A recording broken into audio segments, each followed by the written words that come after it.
What is going on, Pats Nation, and welcome back into another live show. For some reason, I don't know why, but the intro decided that it didn't want to go off. So I say without further ado, let's roll the intro because a lot of you guys have told me how much you love it and you miss it in some of the shows. And so let's roll it.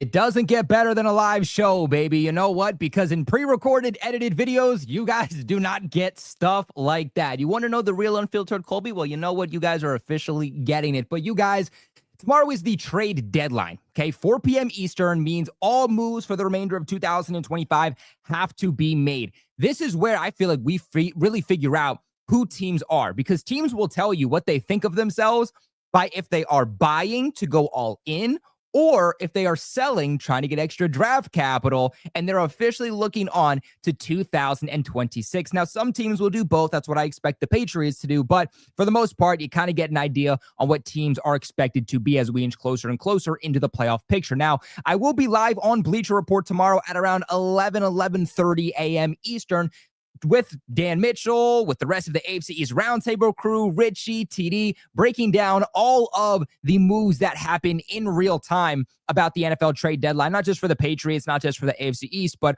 all teams league-wide. I did want to come on here, though, and just talk a little bit about some of the latest news that is going around about the Patriots. What are we hearing leading up to the trade deadline about New England? Some of the moves that they could be looking to make, some players that they've potentially and they're rumored to have called about, and even some of their own players that New England could still potentially be looking to move on from. And so the first report is one that came out. There we go. I don't know why they took me out, but a lot of you might have already seen my short about this. But for those who haven't, I wanted to just put my initial thoughts out there for people who haven't heard my thoughts about it, or really just to get an extended version that I didn't include into my shorts. But according to Jordan Schultz, the New England Patriots are in buying mode, okay? So I do think there's a lot to take away from this report of Jordan Schultz. He says one player they've been shopping, though, is outside linebacker Anfernee Jennings. Jennings started 30 games over the last 2 seasons, but hasn't started in a game this year under the new defensive staff. And so while this report by Jordan Schultz is mainly to come in and tell you, hey, the Patriots are still looking to get rid of some of their players, more specifically in Anfernee Jennings, I also thought the way that he worded that tweet lets us know that the Patriots are likely going to be buying somebody. In fact, it would be very, very shocking to me at this point if we do not leave tomorrow, if we do not leave the NFL trade deadline saying that the New England Patriots brought in some type of player. Now, I don't think this is going to be free agency where they go out there and they trade for like 3, 4, 5 different players, but I expect them to at least make some type of move. And with him saying that they are in buying mode, that's what really backs up that theory that this team is going to be doing something. We're hearing that they are calling several teams about several different players. I mean, they're very active in these discussions, not just coming here from Jordan Schultz, but we've heard it from Adam Schefter. We've heard this from Ian Rappaport, from Tom Pelissero. We've heard it from our own Mike Reese. At this point, it is no secret. It is confirmed that the Patriots are looking to get some players. But as for Anfernee Jennings, this is one that makes a ton of sense.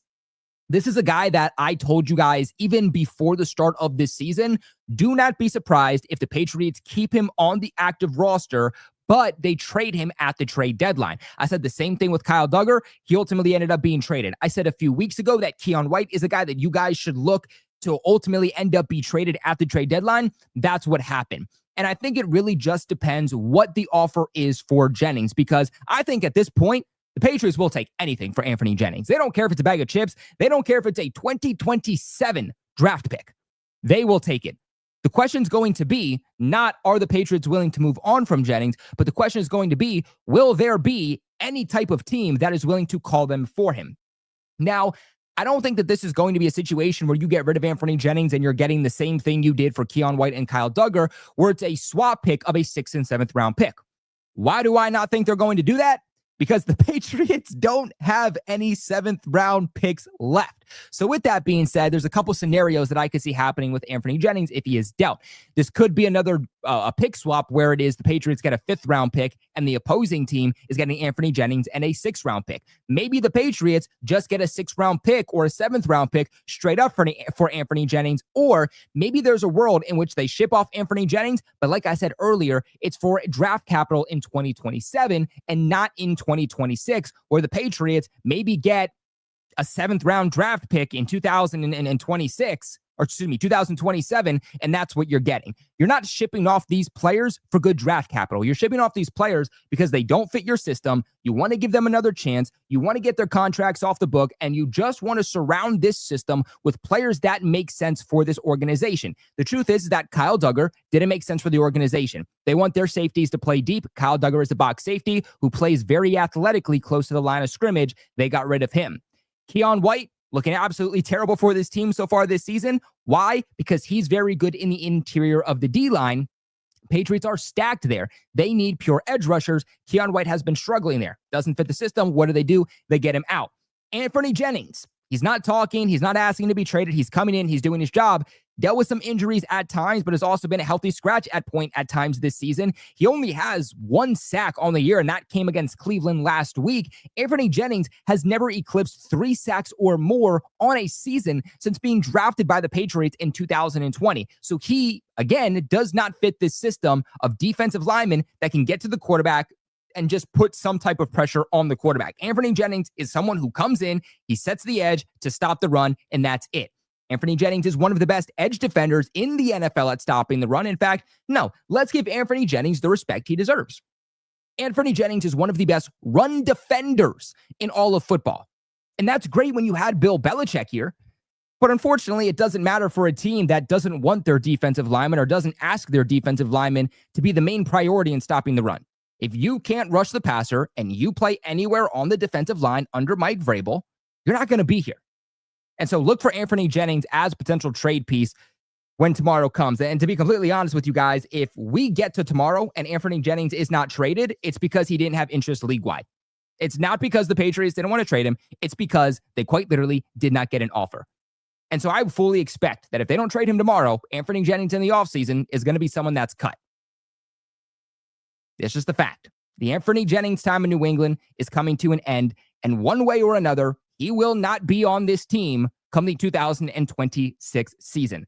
Outside of Anfernee Jennings, we're not hearing about anybody that could be traded for the Patriots. I think that's really all the guys at this point that we're going to see traded on New England's half. If they can get 2-3 guys traded at the deadline, that's more than the majority of teams do. Outside of Jennings, I don't really see anybody on this roster that makes sense to get rid of. There's nobody else that's like a sore thumb that sticks out and you go, yeah, you don't fit the system. We got to get rid of you. And so that's just the first part of today's episode. I wanted to get into a little bit on just some players the Patriots still in-house could potentially get rid of. But now I want to get into some rumors that have been floated around. And I want you guys to take these with a grain of salt, okay? Why? Because they haven't been said to us by a Jordan Schultz or an Ian Rappaport or a Tom Pelissero or an Adam Schefter. These are just rumors that have been floating around there by sources that have gotten some things right, but they've also gotten some things wrong. And honestly, I want to get back to the days of Patriots Global, where I reported all of the valid and somewhat valid news that is going around about this team. Now, look, if SpongeBob4318 on Twitter has a report on the Patriots, I'm not going to make a report on that. But if you have somebody like NFL Rumors on Twitter, who I know firsthand has connections with some people in NFL circles who get some things right and some things wrong, those are things that I want to make reports for you guys about. I don't only want to make reports about things that Adam Schefter and Ian Rappaport are reporting. And so this is stuff that we've heard from NFL Rumors on Twitter and a few other sources on social media,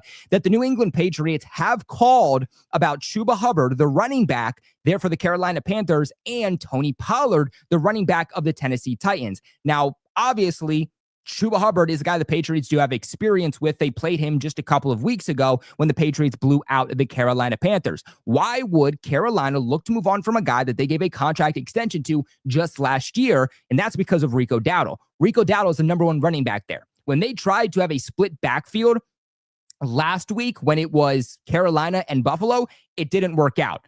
And the general manager and the head coach came out and they said, look, it's not working out for us. Rico Dowdle is the best running back on this team. He needs to be our lead back. We can't do this split back thing anymore because we're not getting the production from the overall rushing attack that we want. So now that Chuba Hubbard is getting pushed down the overall roster for Carolina, now that they gave him a big contract that he's just not living up to, could the Patriots swoop in and look to make a potential deal? Now, all we know is that the Patriots called. We haven't heard that Carolina is shopping Chuba Hubbard. We don't even know what the Patriots are potentially even willing to give up.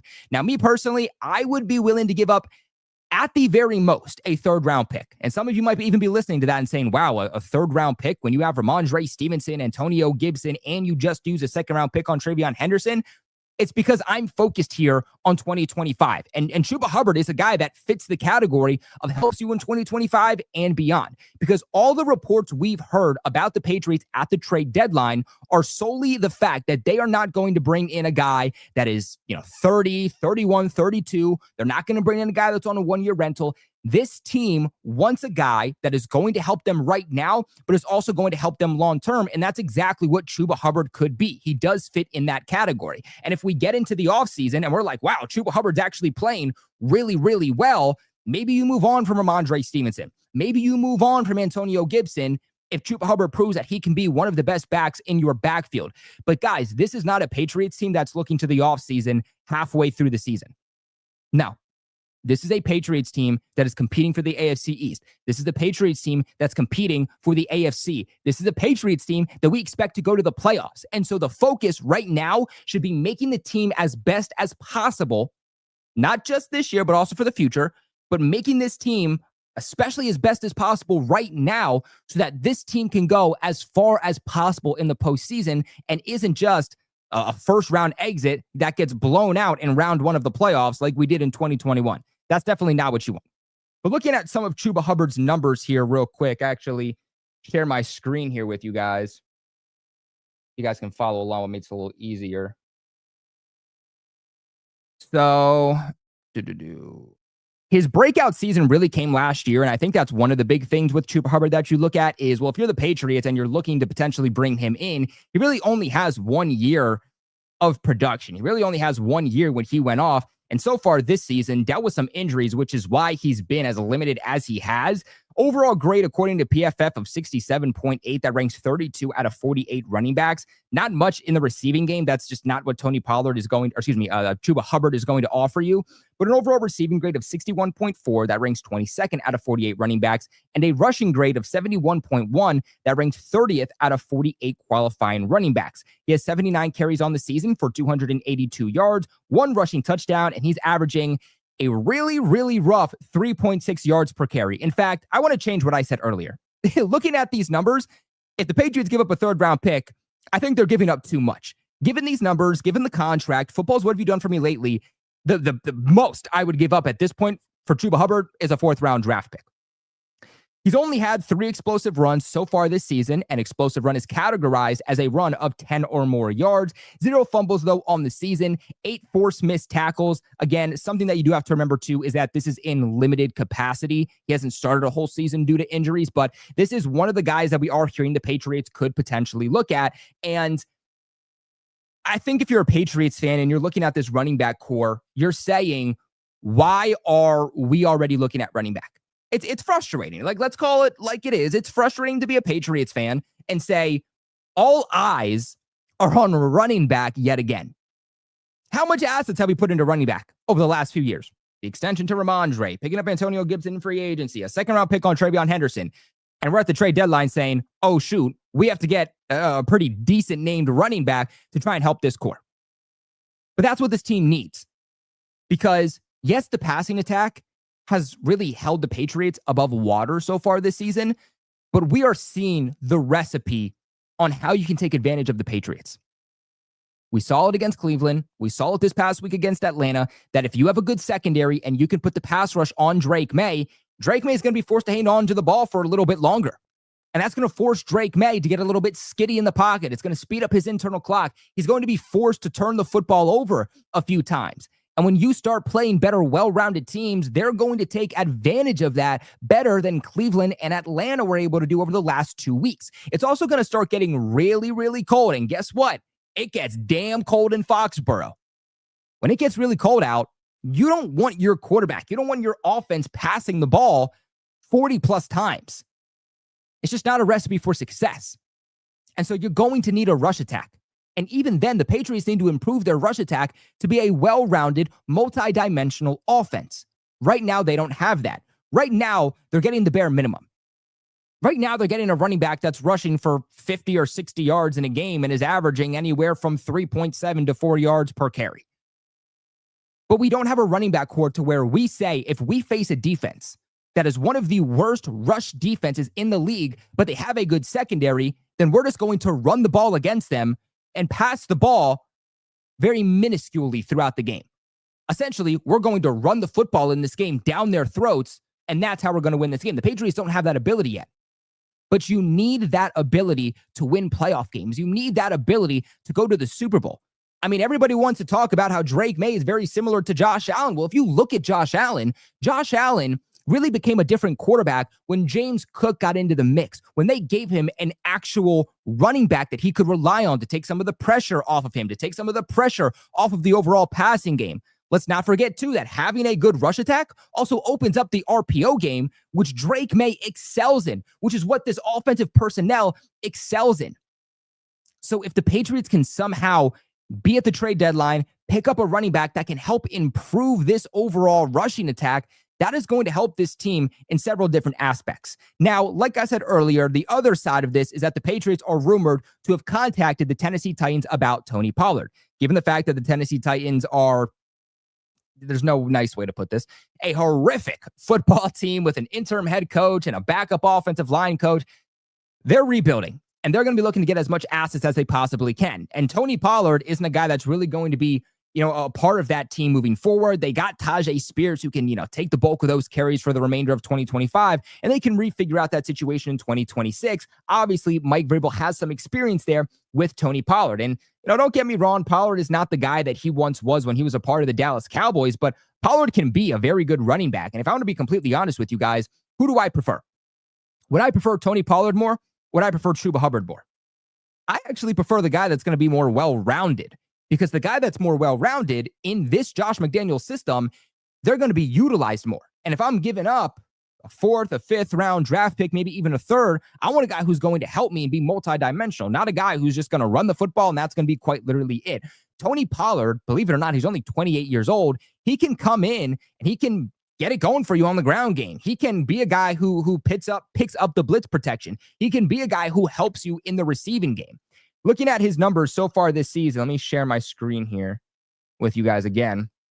And so looking at Tony Pollard's numbers so far this season, they certainly aren't great. But please keep in mind that the Tennessee Titans do not have a good offensive line. They do not have good offensive play calling, and they're an absolute train wreck. So I don't think that Tony Pollard has been bad. I just think he's on a really bad team with really bad blockers. But so far this season, he has an overall grade, according to PFF, of 62, with a receiving grade of 58.9 and a rushing grade of 61.3. On the season, he has 109 carries for 424 yards, 2 rushing touchdowns, and is averaging 3.9 yards per carry, so he's actually averaging more than Chuba Hubbard is. He has 11 explosive runs this season. Again, explosive runs are categorized as 10 or more yards on the run, and he has 20 forced missed tackles with 2 fumbles on the season, which obviously, given the Patriots' backfield, isn't exactly great, but it could be a lot worse than 2 fumbles. I'll certainly take it. And so these are some of the guys that are rumored for the New England Patriots when it comes to guys that aren't official reports, but we're hearing rumblings. This also backs up a report that we heard from Mike Reese and several other sources too, saying that the Patriots are looking for running back help. It sounds like the 2 positions the Patriots are really looking to add at are running back and edge rusher. So those are the 2 positions that if you're a Patriots fan, you're looking last minute at guys that you can add. You're looking at what could this team potentially do tomorrow. Look at edge rusher, look at running back. I do think that there is potential that they could add depth at linebacker, maybe a Logan Wilson. Maybe they look to add depth at cornerback. That's certainly a possibility also. But the 2 areas that this team needs the most and the 2 positions they've been tied back to the most consistently are edge rusher and running back. And so there's a couple of guys here at the edge position that I do also want to talk about. And so one of them is Arden Key. Now, The Patriots were also linked back to, and the reason we're not really going to talk about this one is because he's no longer available. But according to reports, the Patriots did contact the Miami Dolphins about Jaelan Phillips with their interest in trading for him. Supposedly, Miami was looking for a third-round pick in return from him. Philadelphia Eagles, of course, offer a third-round pick, and what do? Miami sends off Jaelan Phillips. I know a lot of people are going to say, well, the Patriots are going to have a better third-round pick. Why didn't they offer their third? I guarantee you the Patriots offered their third-round pick. In fact, I'm sure the Patriots offered a third-round pick and potentially even another late-round pick. Nothing reporting there. That's just pure speculation. But Miami was never going to trade Jaelan Phillips in division. It's the same reason that Breece Hall will not be a New England Patriot tomorrow. It's the same reason that Jalen Waddle will not be a New England Patriot tomorrow. Because trading players in division, especially high-end players, not depth players, but high-end players, is a massive no-no in the NFL. Because not only does that make your in-division rival better, but that makes your team even worse. Because now you're shipping off a good player. But on top of that, you're also having to face a much better team, a team that you made better 2 times a year. Makes it harder to win the division. Makes it harder for your overall record if you're that opposing team. And so that's why you don't really see big in-division trades. And so Jaelan Phillips, Patriots were interested in him. Backed up the reports that they're looking for edge rushers.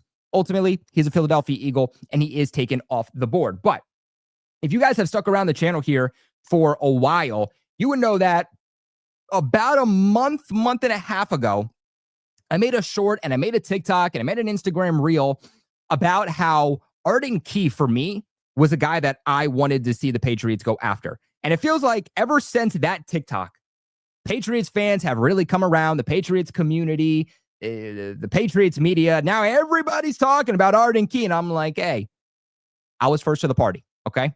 I was first to the party. So just know that if you're like, dude, Arden Key, I've heard this name a billion times. I'm not putting it out there because I'm hearing other people talk about it. I'm putting it out there because I put this thing out there like a month and a half ago. But Arden Key has experience under Mike Vrabel. Key got there the final year that Mike Vrabel was in Tennessee. And so there's really not a lot of crossover between Mike Vrabel and Arden Key, but there's at least a season worth, which is something to link back to. Now, the only downside about Arden Key is that he doesn't exactly fit this mold of a guy that's going to help you both now, but also a guy that's going to help you in the future.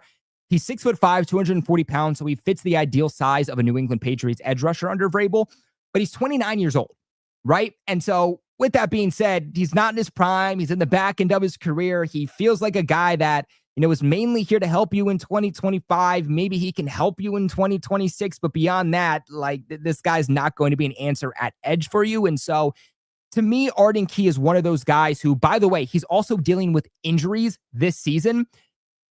He's one of those guys where I don't think he's priority 1 for the Patriots. I don't think he's priority 2 for the Patriots, but I do think that if all else fails and they can't get anybody other than Arden Key, then I could see the Patriots saying, well, it's better to get some help in here rather than no help. Let's call up the Tennessee Titans and see what we can get. And the good thing about him being injured and the good thing about him being older and the good thing about him being on the Tennessee Titans is that the Patriots aren't going to have to give up a whole lot for Arden Key. I mean, chances are you're only going to have to give up probably about a 6th-round draft pick in return for Arden Key. The Patriots have 4 6th-round picks after some of the trades they made with Duggar and Keion White. And so you can just ship off one of those and get him into the building. And so looking at some of his numbers so far this season, let me share my screen again with you guys. Looking at some of Arden Key's numbers so far this season, he would help the Patriots. Yeah, I'm not telling you he's going to come in like a Trey Hendrickson. I'm not telling you Arden Key's going to come in and put up double-digit sacks. But what he's going to do is he's going to give the Patriots help in terms of their rotation at edge, something that this team doesn't have now. It felt like early on in the season, we said Keion Chason, Harold Landry, we don't really need a whole lot of help. Those guys are balling. I mean, Harold Landry headed into that Atlanta game was top 10 in sacks. Keion Chason was tied for 11th in sacks. He felt pretty good. But it now feels like over the last couple of weeks, they're slowing down. Harold Landry's been dealing with injuries. He feels like a shell of himself, feels like that power and that engine that he had just isn't there like it was early on. Keion Chason's dealt with some injuries. I feel like he flashes, but then he's inconsistent. Like one quarter he's balling out, the next quarter you're just not really hearing his name. And the big way that the Patriots can help preserve these edge rushers, keep their energy high, not just in quarter 1, but in quarter 4 when you're going to need them the most, by rotating guys, right? All right, let's make sure that we're not using up all the juice and Keion Chason. Let's throw in Arden Key. All right, let's throw back in Keion Chason. Harold Landry, you're getting tired. Let's throw in Arden Key. What makes the Philadelphia Eagles such a great defense? What made them the defense and the pass rush they were last year when they blew out the Kansas City Chiefs in the Super Bowl? It was the depth they had on the defensive line. It wasn't just the starters they had, but it was the depth that they had. In fact, it's funny because you look at the Philadelphia Eagles, they still have a lot of great starters, but they lost a lot of their depth pieces in the offseason just a couple of months ago. To where, at the trade deadline, they had to go trade for Jaelan Phillips because they didn't have good enough depth at edge rusher to consistently keep up that pass rush that makes their defense their defense. And that's exactly the same thing for the Patriots. Right now, they have good starters. The starters might start off hot.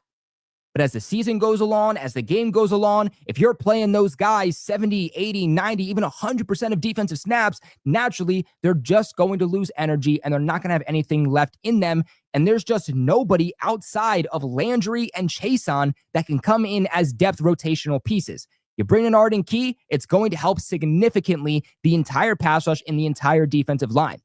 I look at that game last week against Atlanta.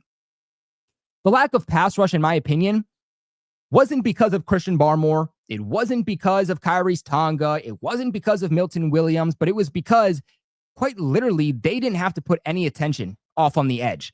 I mean, those tackles for Atlanta aren't good, but they sat there and they allowed Michael Penix to have his own little tea party here in New England. Pun intended, by the way, yes. And that ultimately comes from the fact that the Patriots don't have really much of anything right now at edge. And so if they can add to the edge on top of what they already have in the interior, now I think we see that pass rush come to life. I think we're not in a position where we're constantly seeing these inconsistencies from the Patriots pass rush. But as for Arden Key, so far for Tennessee this season, again, please keep in mind who Tennessee is as a football team, okay? That's why they struggle as much. That's why a lot of their players struggles because it's terrible coaching in Tennessee. But Arden Key has an overall grade of 60.9, a pass rush grade of 57.1, and a run defensive grade of 65. He has 1 solo tackle on the season, 2 sacks, and 3 assisted tackles. When looking at some of his more in-depth numbers, he has 9 total pressures, 2 overall hits, 5 hurries, and like I alluded to earlier, 2 sacks with 3 stops. Hasn't played in every single game. Also, like I said earlier, just due to those injuries. When looking at his 2024 numbers, this kind of gives you a better insight on what you'd be getting from him. An overall grade of 69.7, a pass rush grade of 67.7, and a run defensive grade of 69. 22 solo tackles, 7 sacks, 11 assisted, and 2 forced fumbles. Along with that, he had 1 batted pass. He had 39 total pressures, 8 hits, 24 hurries, and 24 total stops. Now, if we want to just real quick look at his numbers from 2023, which was Mike Vrabel's final year there in Tennessee, he had an overall grade of 69.4, a pass rush grade of 73, and a run defensive grade of 60.1. Again, why? Because Mike Vrabel doesn't ask his edge rushers, he doesn't ask his defensive linemen to stop the run. He asks them to just pin their ears back and get to the quarterback. That final year with Mike Vrabel, he had 17 solo tackles, 7 total sacks, 2 forced fumbles on the season to go along with 40 total pressures, 4 quarterback hits, 29 hurries, and 17 total stops. If you can get Arden Key come in and for the remainder of the season, he gives you, 5 sacks, 20, 25 pressures, to me, that would help this team significantly. And so there is one more guy that I do think the Patriots could target that I do want to get into here. Make sure you guys start dropping some of your thoughts in the comment sections below. I want to get into some of the questions you guys are having, whether it's about personnel. Hey, do you think the Patriots should trade this guy? What do you think about the Patriots trading for this guy? I'll answer some of the questions at the end of today's live stream. But there's a guy that I would really like to see the Patriots go after. And I saw reports earlier today that Atlanta is receiving trade calls for him. Now, Atlanta's not necessarily said if they're willing to move on from him, but the fact that they are receiving trade calls, haven't seen a report that said they're turning them down. Given the fact that New England just played Atlanta this past season, Atlanta doesn't have to worry about seeing this guy again. New England always loves trading for guys that they've seen in the past. Maybe they go after this guy, and he's an edge rusher, again from the Falcons, by the name of Arnold Ebiketie. And I just don't really see a whole lot of people in Patriots media talking about this guy, which I don't understand, because I think he would fit the mold perfectly. This is a guy that is a souped-up pass rusher. He's not going to be necessarily the most dominant against the run, but if you need someone who's going to put some pressure on the quarterback, Arnold Ebiketie is a guy that does exactly that. I'm pulling up some of his numbers here for you guys just to give you a little bit more insight. All right, so pulling this up. Let me make sure I share my screen here with you guys. Now, so far on the season for Atlanta, this is also another reason that I think Atlanta could look to trade him, just because they're not really getting the production out of him that they want. Maybe he just needs a change of scenery, and maybe Atlanta looks to get some extra draft compensation for a team that has been wildly disappointing as the season goes on. But Arnold Ebiketie so far this season for Atlanta has an overall grade of 67.4, pass rush grade of 59.1, and a run defensive grade of 59.9, 15 solo tackles, 0 sacks, 5 assisted tackles, 0 forced fumbles. He also has 3 total pressures, 1 quarterback hit, 2 overall hurries, and 9 total stops. Given again, like I said earlier, football's what have you done for me lately? It's the same reason the Patriots got a pick swap for Kyle Duggar and Keion White. That's the same thing that could happen here. Maybe it's a situation where the Patriots, again, 4 6-round draft picks, maybe they say, hey, you give us a 7th-round draft pick and Arnold Ebiketie, we'll give you a 6th-round draft pick, and the Patriots kind of flip the script over what we've been seeing over the last week, and they're the ones that are getting the 7th-round pick in return. We're looking at his numbers, though, over the last couple of seasons, bringing up 2024. The other thing to remember, too, is that Arnold Ebiketie's kind of stashed right now as a depth piece.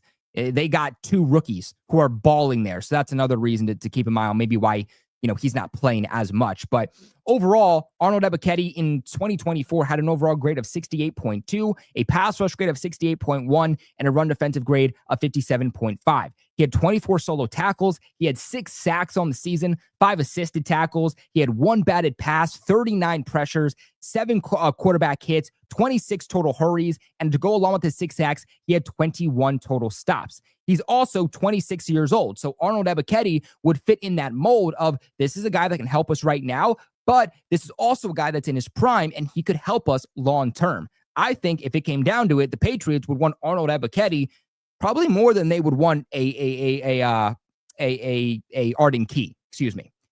And then real quick, looking at his 2023 numbers, just to give you a little bit of a better insight on who he is, what Arnold Ebiketie brings. He had an overall grade in 2023 of 61.4, a pass rush grade of 70.1, and a run defensive grade of 54.8. So again, you see very, very rough against the run, but very good at rushing the passer. He had 12 solo tackles, 7 sacks, 7 assisted, and 2 forced fumbles. To go along with that, he had 1 batted pass, 28 total pressures, 4 quarterback hits, 17 total hurries, and 12 total stops. This is a guy that outside of 2025, he is consistently putting up 6-7 sacks a season. And I think the Patriots would feel very, very good about bringing in a guy like that on top of what they know they already have in Harold Landry and Keion Phillips. I feel very good about the Patriots' ability to develop these guys. I feel very, very good that the Patriots can develop defensive linemen if need be. I mean, Harold Landry's having a resurgence in New England. Keion Phillips is having a career year in New England. He has 5.5 sacks already on the season, which is the most that Keion Phillips has ever had in the NFL before. You look at the interior of the defensive line. Kyrie's Tonga was always known as a situational run stopper. Comes to New England, and then suddenly he can rush the passer. And he was asked, what clicked for you all of a sudden? And he said, I don't know. I came here, and they just got something out of me. Milton Williams, he was a dog for the Philadelphia Eagles, but with Philadelphia, he only played, 40, 50% of the defensive snaps. And it felt like every single year Milton Williams in Philadelphia, he was good at rushing the passer or stopping the run. Never consistently put it all together. Comes to New England, is playing a significant amount, more than he ever played in Philadelphia. Game in and game out, doing good at rushing the passer, doing good at stopping the run. One thing is for certain, and that's this New England Patriots team under Mike Vrabel, they can develop and get the best out of defensive linemen. So maybe there's something even there with Arnold Ebiketie that is still a little bit untapped at only 26 years old. But those are some of the things that we are hearing about the New England Patriots leading up to tomorrow's deadline at 4 p.m. Eastern. Again, want to reiterate the fact that I think the positions to look at here are edge rusher and running back, okay? I think a lot of times people hear the trade deadline and they expect blockbuster trades. You don't see blockbuster trades happen at the NFL trade deadline. It is very, very rare that you see those things happen. So don't expect A.J. Brown to be traded. Don't expect Derrick Henry to be traded. Don't expect these blockbuster trades to happen. Those usually come in the offseason. Very, very rare that they happen at the deadline. But let's go ahead and let's transition on over to the comment section. Of course, as always, you guys are being very, very generous with the super chats. Want to make sure we get to these first. Super chats always get priority. We got Lewis coming in here. Lewis just became a YouTube member. Lewis, shout out to you for becoming a member. You now get exclusive access to the Patriots Global emojis. You got the Patriots Global logo, the Patriots Global face logo. You got a Drake Maye logo. You got a Mike Vrabel logo that you can only use if you're a YouTube member. You also get priority replies in the comment section. On top of that, you also get the New England Patriots, or not the New England Patriots, but the Patriots Global logo next to your name every single time that you comment on the channel, man. Big shout out to Lewis. Alpha Courage comes in and says, clap for the Pats, man. Clap for the Pats, man. How do we feel about that New England Patriot win? One clap. How do we feel about the New England Patriots being better than the Buffalo Bills? One clap. How do we feel about the Patriots being at the top of the AFC East? Give it to me. One clap. I don't know what that was about.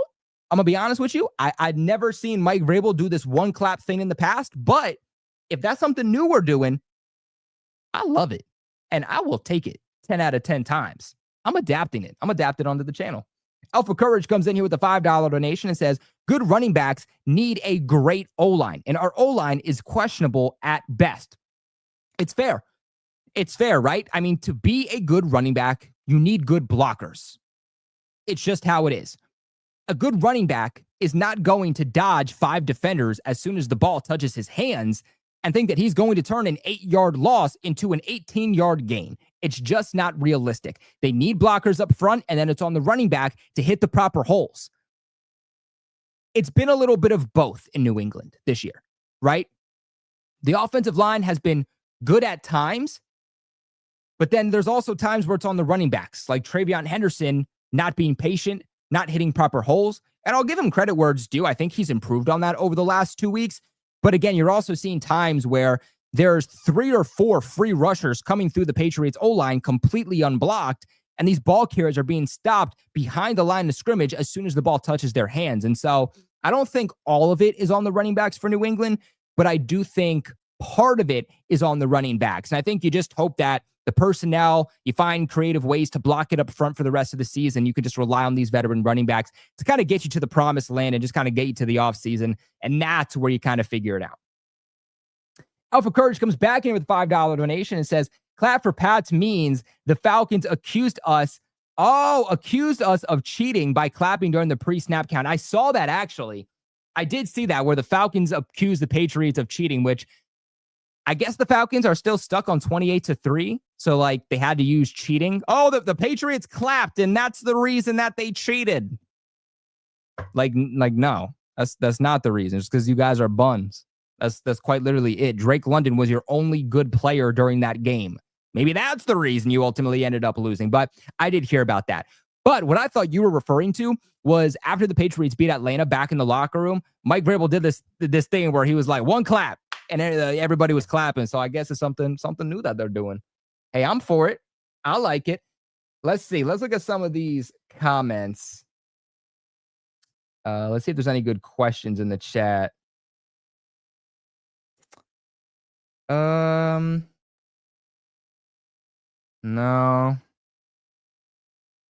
Not really seeing a whole lot of trade deadline related questions. And so you guys can keep dropping any questions you have in the chat. And I think for now, we go ahead and we talk to the Patreon members and see what their thoughts are leading into the NFL trade deadline. Red Sox, what's going on?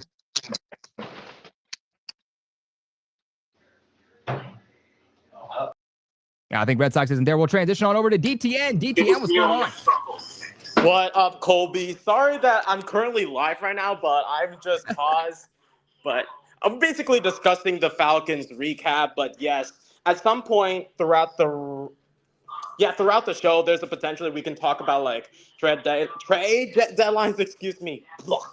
But yes, I hope that the Patriots make a move at edge rusher, running back, or wide receiver. When I heard that Patriots were in the call for Jaelan Phillips, I wish that we could have traded our third-round pick for Jaelan Phillips, but I realized that he is injury-prone and that the Eagles, of course, Howie Roseman's gonna be a genius with his trades, but yes.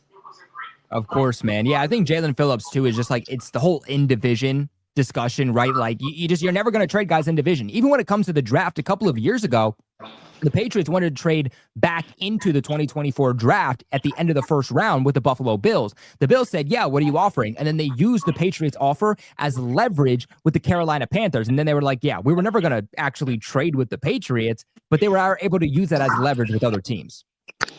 Yeah, for sure. Oh, I want to ask you one thing. Now we know that we're in a market for getting an edge rusher. What are your thoughts of like Patriots looking to like?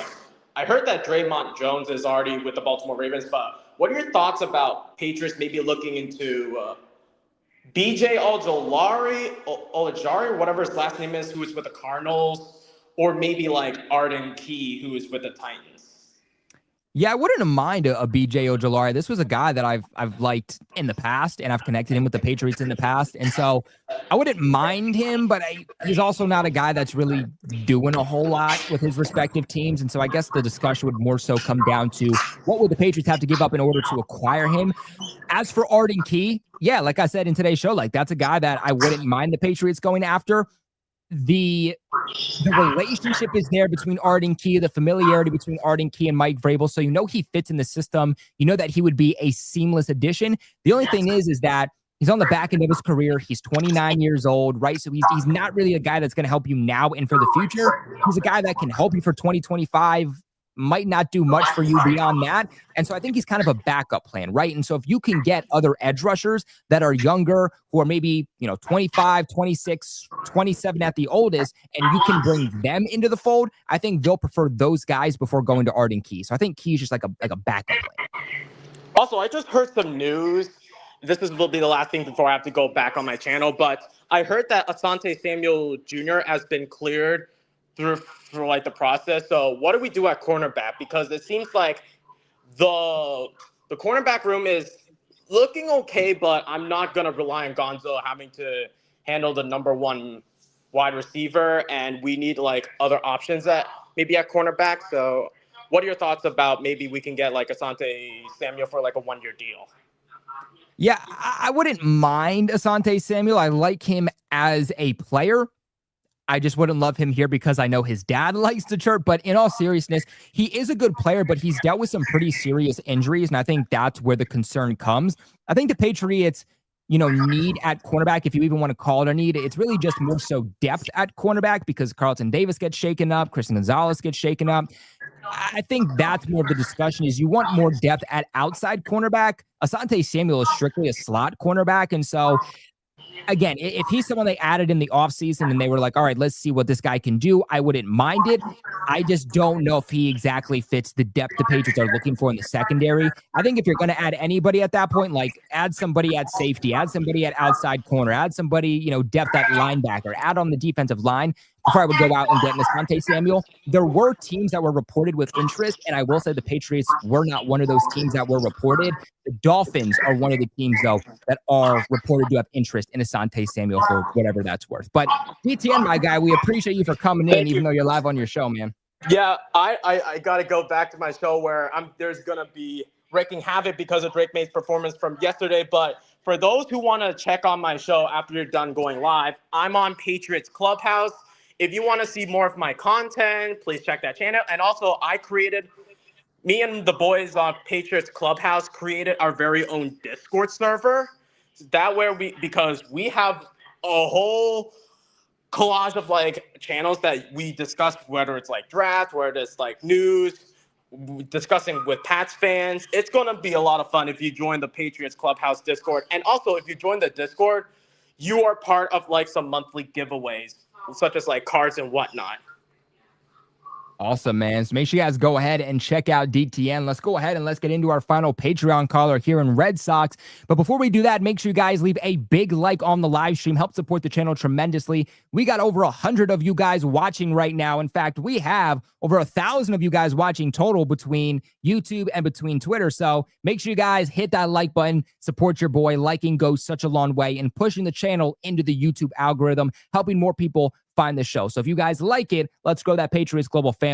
Like that video or like the video, and let's do this thing. But let's go ahead and let's bring on Red Sox. How you doing, man? What up? What up? What up? What you thinking about the trade deadline? Any moves you're looking at tomorrow? I mean, kind of looking around the league, but like in terms of Patriots, I mean, you obviously have the ones that everybody wants to talk about, like, Breece Hall or AJ Brown or, things like that. I know guys are like, oh, we want like an edge rusher. So I've heard Trey Hendrickson. I think the Bengals are asking way, way too much for Trey Hendrickson. First round pick, yeah. First round pick, no. Guys, I don't know how old he is, but he's too old to be traded for a first round pick. So there's that. I've heard Max Crosby, but I don't think the Raiders are really going to be moving on from him. Yeah, agreed. Yeah, I mean, at this point, I think that they're just going to be trading for, like you said, depth pieces. I didn't catch all of the depth pieces, but I think that one good one, and it's from the Titans, would be you could get him for cheap probably. You just have to take on his contract. Is Tony Pollard? Yeah, I think that he would be a nice addition to the running back room. If you can, yeah, no, I completely agree. And the Patriots. It hasn't been anything reported from like Adam Schefter or Rap Sheet or anything like that, but there are rumors circulating that the Patriots have at least called the Titans about Tony Pollard, so they could be on that same wavelength as you. So Tony Pollard, I mean, like you mentioned the moving on. I think they're going to move on from Afrini Jennings. I think that it could also be not a player for a player swap, but I think it could be like Afrini Jennings and a sixth for another edge rusher, or Afrini Jennings and a sixth for a running back or something like that. I don't know if they're exactly going to go for wide receiver or something. I know Raheed Shaheed, who's a speedster, would be a nice addition, but I mean, like, I don't know how he's going to like fit in to the role that you want him to fit into in New England right now. I mean, like, you have Stephon Diggs, who's your bona fide number one guy. He's been decent for them all year. He's on pace for 1,000 yards.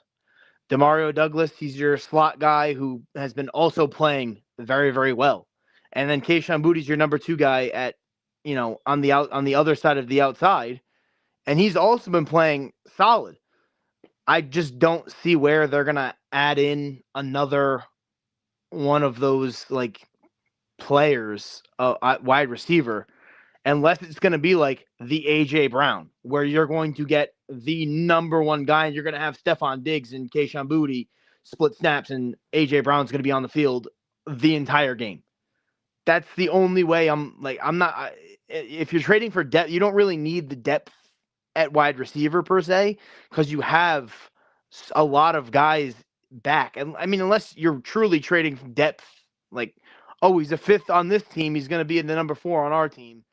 But, they invested a third-round pick in Kyle Williams, and they're saying that he's going to be playing now. They trust him to play with the injury to Keion Booty's hamstring. So it's like I'm not too sold on them bringing in another wide receiver. I am sold on them bringing in another running back or defensive end, and you never know. There could be a big splash at defensive end where they trade for some big package for a great defensive end. But I don't know if that's exactly going to happen. Yeah, no, certainly. Is there any other positions you're looking they could potentially add? Any surprise players you think they could add? Surprise? I mean, like maybe safety. I think you're looking at, maybe somebody from the Titans or even the Cardinals. Barring I think the whole reason that like a lot of teams, there hasn't been as much activity, like in terms of trades. What have there been? The 2 trades today? Yeah, there were a couple of trades that happened with Phillips and then who else was traded? Johnson from, I think, the Titans, right? He went to the Ravens. I think the whole reason though is that you're still in the same week, right? So like you have teams that haven't played yet. Jerry Jones is on Twitter talking about how the Cowboys have made 3 trades. Who knows what those trades are? He is the GM, but Yeah. I don't know who they are yet. You don't know who they are. So they have a game to play. If the Cowboys win that game and the Cardinals fall to 2-6, I think the Cardinals are looking at moving on from some guys as well. And they have a safety in Budda Baker who's been, solid and borderline great. Maybe they trade for him. I don't know. But, Zaven Collins from the Cardinals is another one. He's getting up there in age, and he's a defensive end. He could be, he could easily be the number one defensive end on our team and the number one edge player. Harold Landry isn't like a plug and play guy. He lines up over the right side all the time. Yeah. Yeah, you could have put it perfectly there, but big shout out to our guy Red Sox for coming in and dropping some of his opinions. Big shout out to DTN too, being the voice here of Patriots fans. But, when it comes to wide receiver, for me personally, I'm in a mixed bag, okay? Because I see the Rashid Shaheed comments and I see the Chris Olave comments and, what about Jacoby Myers, right? Like, we got to bring back Jacoby Myers. And for me personally, I don't want depth at wide receiver. I don't want a number 2 guy. I don't want this guy that is going to be everything other than a wide receiver 1. We have that. We have the depth. We can't even play a rookie 3rd round pick enough to allow him develop because of how healthy and just the overall depth of this Patriots wide receiver core. We got Efton Chisholm that everybody would love to see, who's developing behind the scenes, but can't get at the actual field come game day at wide receiver, at least consistently, because the Patriots have a lot of guys ahead of him. Patriots have a pretty stacked wide receiver core with a lot of NFL caliber receivers. They don't need a number 2. They don't need a number 3. They don't need a number 4. Those spots are filled. You know what the only need is at wide receiver? A bona fide number 1 guy. And look, I get it. That Stephon Diggs is actually having a pretty good season, and he's on pace for like 90 catches and just over 1,000 yards. But he's quieted down over the last couple of weeks also. And I just think that that's what Stephon Diggs is. Like, Stephon Diggs is going to be a good wide receiver too, but he's going to have some inconsistencies. There's going to be games where he shows up, and there's going to be games where he doesn't. And there's no disrespect to Diggs because I'm a big Diggs fan. I love Diggs on this team. He's exceeded all my expectations already. But Stephon Diggs is not the old Stephon Diggs, and Diggs is not a number 1. Patriots need a true number 1 guy that can be a coverage dictating wide receiver every single week that opens up the rest of the offense every single week. A guy that you can force feed the ball to, and he can make plays even when he's double or triple teamed. Right now, they don't have that guy. And the truth is that Jacoby Myers is not that guy. Rashid Shaheed is not that guy. In fact, look, I like Shaheed, but you guys want to know Shaheed's numbers? Because he's not a wide receiver 1. Boy's not even a wide receiver 2. In fact, let me share you his stats. I wanted to bring these up for you guys. So, his stats, he's 27 years old, by the way. His stats in the NFL with the New Orleans Saints each year since joining the league in 2022, he put up 488 yards in 2022 in 12 games. He put up 719 yards in 2023 in 15 games, 349 yards in 6 games in 2024. And then in 2025, he's played in 9 games. So he's played in every single game so far and has 499 yards. So this guy's not a wide receiver 1. He's never eclipsed 1,000 yards before, and he can't even stay healthy. And I get it, but he stretches the field, and he's a speedster. Yes, he is a deep threat, but he would fit in the same role as Kyle Williams. And so why would I give up draft capital for Shaheed when I got Kyle Williams, who is also a fast receiver who can get open deep down the field? We just need to allow him to get on the field. We need him to develop. We need him to have that chemistry building behind the scene with Drake Maye. So for me personally, I don't want to see this team go out there and get a wide receiver 1 unless it's for a true wide receiver 1. Unless you're going out there and you're getting A.J. Brown, you're getting Chris Olave, you're getting Jordan Addison. Quite honestly, this team just doesn't need it. And why shake up a wide receiver group that's actually been really good, and they've really just connected behind the scenes, which is part of why they're as good as they are. But let's see if there's any other final questions to get into here. Lewis comes in with a $2 donation, says, watching from the UK. How about that, man? Shout out to the UK.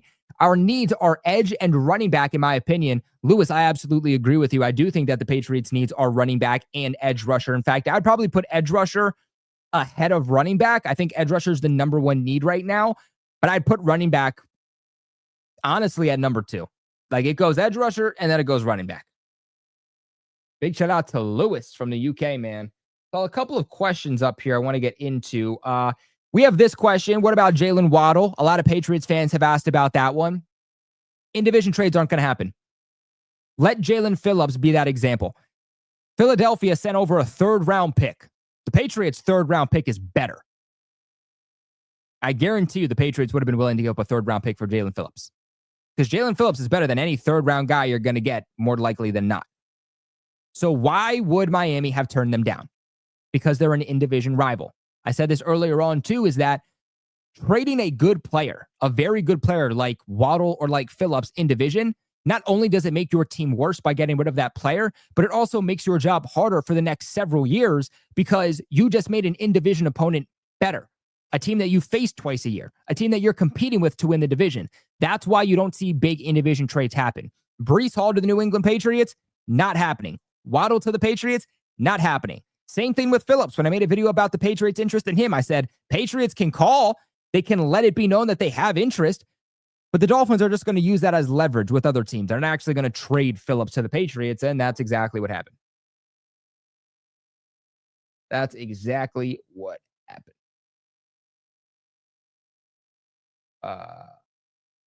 Do we have an update on Booty? So we do. So Keion Booty did release on his Discord today. I didn't even know Keion Booty had his own Discord, but apparently he does. And he let everybody know that he got an MRI done and that he's essentially week to week.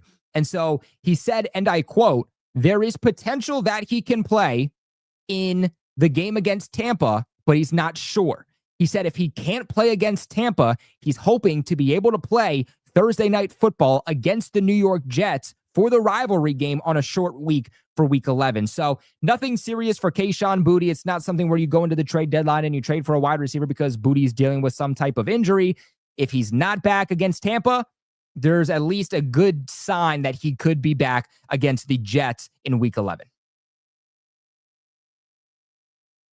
Last question we'll get in here for the day says, could we trade Caden Wallace, Colby? He's been inactive pretty much all season. I don't think so. Obviously, he was a 3rd-round pick back in 2024. He was a tackle that a lot of people projected would be a guard at the next level. He was injured in 2024, which is why we didn't see him, and he's been inactive all season long when the Patriots transitioned him this offseason from tackle to guard. He's done absolutely nothing since he's done absolutely nothing other than being injured since being drafted by the Patriots. And so why would any team want to trade for him?